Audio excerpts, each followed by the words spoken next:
Hello and welcome to my channel. My name is Chrissy Hodges. I'm an advocate for OCD, in particular, pure OCD, which is the community name for intrusive thoughts and mental rituals.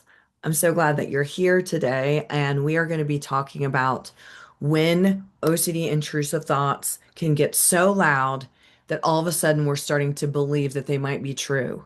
We might start to believe that we like them, that we want them, that OCD really is just an excuse, or that we're lying about it, and what the intrusive thoughts are our true selves that we've just been in denial about. So it's a really important topic today, and I'm excited to talk a little bit more about it. I'm the author of Pure OCD, The Invisible Side of Obsessive Compulsive Disorder, and I'm also a certified peer support specialist. I'm working with people all over the world, providing support, running groups, and I have an online community that you can join for $35 a month. And in the community, we have all kinds of events.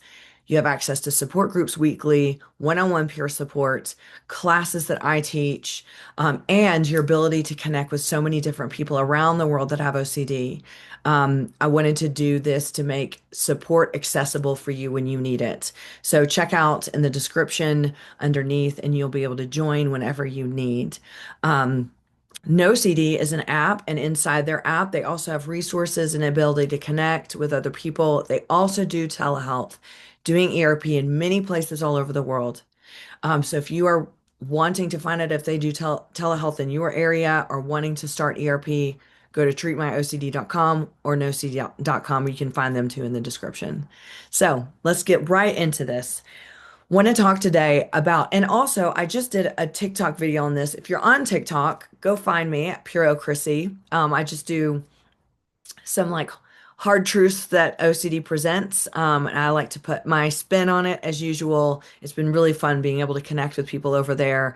But I just did a video about this yesterday, just kind of as a precursor to what I wanted to talk about today. So check me out at Puro Chrissy on TikTok and Instagram as well.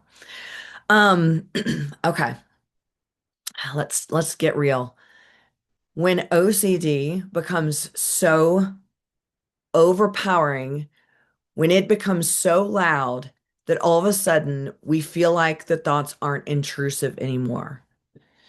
Now, this could be when you have just had this for so long. This could be when it is just so overwhelming that you can't kind of get your bearings at all because it is just everywhere. It could be images, thoughts. You can hear things in your head. You're having physical feelings. You're having groinals. You're having urges. You're having things that are just so overpowering that you think to yourself, "There's no way that this is a disorder." Or this can happen when you have really low insight. I have a video on this if you want to know more about what I mean when I say low insight. This happens to so many of us, and it's not talked about enough. What you're going to hear all the time when you're looking at advocacy and hearing about OCD is, "Oh, you'll have these thoughts, but you'll know that they're intrusive. You know you don't want them." That is just fuel for the fire for OCD. When you're relying on, "Well, I don't want the thoughts. These thoughts disgust me. These are horrible thoughts that, don't align with my values." That's another thing that you'll hear too. When you start to say those things, they can turn into reassurance. So what is OCD going to do when you're reassuring yourself? They're going to take away, or it's going to take away your ability to reassure yourself. So you may not be able to feel disgust again. I have tons of videos on this about how you can't trust your emotions sometimes. It's going to take away your ability to check and test and get the result that you want, right? And what can often happen is that then your brain goes to, "Oh no, I think I want the thoughts because I'm not feeling that reaction I need to feel. I think I like the thoughts." Now, this can happen too, when you're mentally reviewing about things maybe in the past that you have thought about that were fantasies, or like that you masturbated to, or different porn that maybe you have watched, or that you've orgasmed to, things like that. Those things in mental review can come back up. They can be distorted. They can create false memories. Was I really aroused by this? Maybe I wasn't. Maybe you saw something that disturbed you, and that memory didn't come back until later on. And then now you're trying to figure out what your feelings were about it. It's now contributing to whatever theme that you have. And you're thinking to yourself, oh my gosh, I can't remember if I was aroused by that. I can't remember if I had an urge. I can't remember if I wanted this. I can't remember if I like this. This can even happen when you're reflecting on having sex with somebody or having a crush on someone or being in love with someone, right? You're needing those feelings to validate whatever you're experiencing now, but now they're distorted. Now they feel false. And this may lead you to the conclusion of this really isn't OCD because now I cannot connect to the feelings that make me believe that the intrusive thoughts aren't real. This becomes really, really common, especially if you're just dealing with this day in and day out. And even,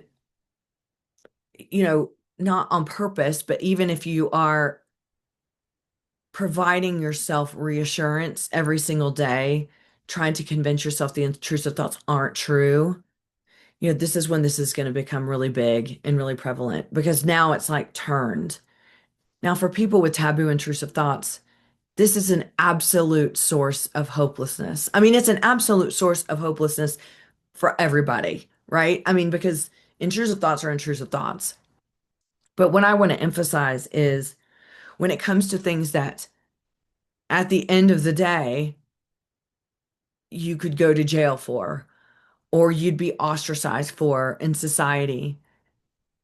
The degree of hopelessness you might feel if you feel like you cannot connect to the disgust, if you cannot connect to the idea of like, I know that these thoughts don't align with who I am. I know that these thoughts, don't align with my values. If you can't connect to that, and all of a sudden, instead, your brain is going over here of like, I think you like the thoughts. I think you've been lying to everybody. I think you've just been in denial.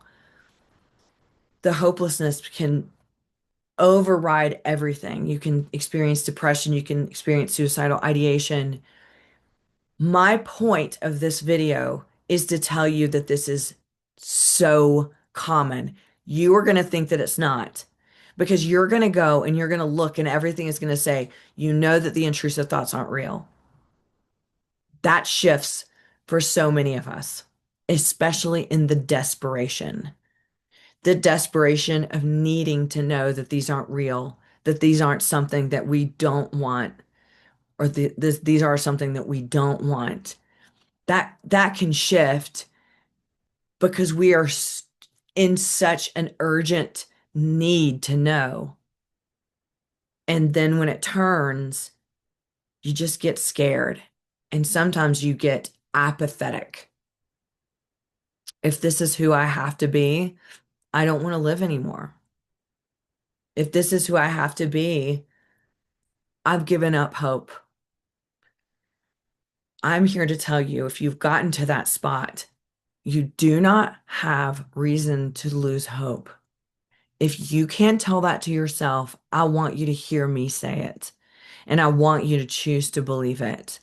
If you are there, you still have reason to have hope. When I went into therapy, I had zero hope. I was suicidal every minute of every day. I had the groinal syndrome 24/7, even in my dreams. I was completely hopeless. Nothing could make this better. I could not see any way out whatsoever. And I went into treatment and told that to my therapist. There's nothing that's going to help.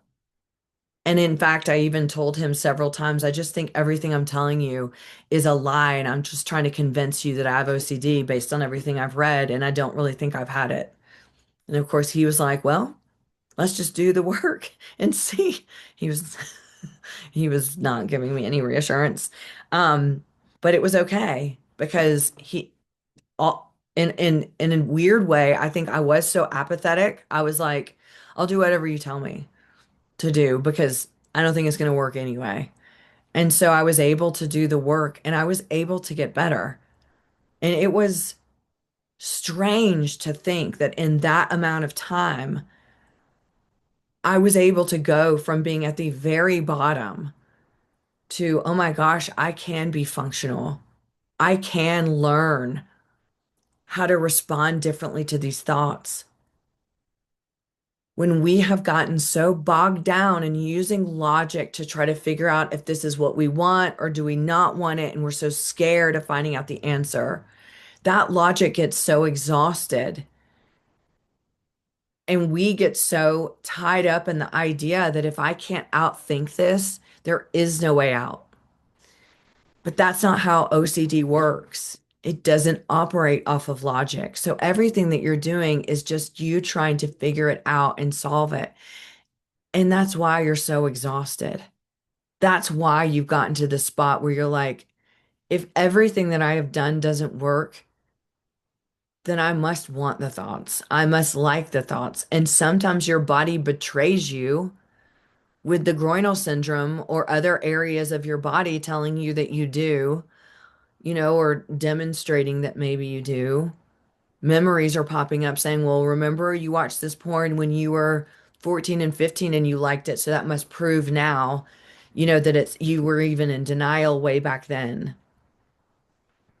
But that is just you being exhausted from fighting for so long with the wrong tools, with the wrong weapons. Logic is not the weapon that's going to win. It's not the weapon that's going to defeat what needs to be defeated to get to a place where you can manage it. It's behavior. And working with a therapist who can help teach you this can make a difference. Even if you've been with therapists before that didn't, keep trying. What we have is time, and what we have is each other to be able to help motivate and give hope and to say, if I can do it, you can do it. And that is the damn truth. If you're sitting here and saying, Chrissy, you have no idea, it's just gotten too bad for me. I think I am my intrusive thoughts. I was there too. I still get there sometimes. And you're no different than me. Your brain is no different than mine. If I can learn a different way, you can too. So please don't give up hope. And please know that if you're here or if you've gotten to that, there is no reason to believe that you're done and there's no hope. Many, many, many people. I'm falling short of saying everybody because I don't want to make that broad stroke assumption, but many people get to a point where they're really scared that they can't access the emotions, the responses that help assure them that the intrusive thoughts aren't true and that it actually goes in the opposite direction. It's a very, very scary place to be. So I want you to know that I'm so sorry if you're there, if you've been there, but don't stop fighting. Reach out to No CD if you can. Reach out to me. I can help you find referrals and reach out to my community so you can be around people who understand. You can sleep at night knowing there's people all over the world that know exactly how it feels, that have been there before, that may be there right now, and they can help say you're not alone in this. And you will feel that you're not alone when you hear it from someone else. So I hope this was helpful. Um, and again, I just want you to know how sorry I am that you're going through this and that you're at this spot right now. I get it. Believe me, but there is hope. So check out my services at chrissyhodges.com, anything I can do to help, and then see below for the link to connect to my community. You belong there.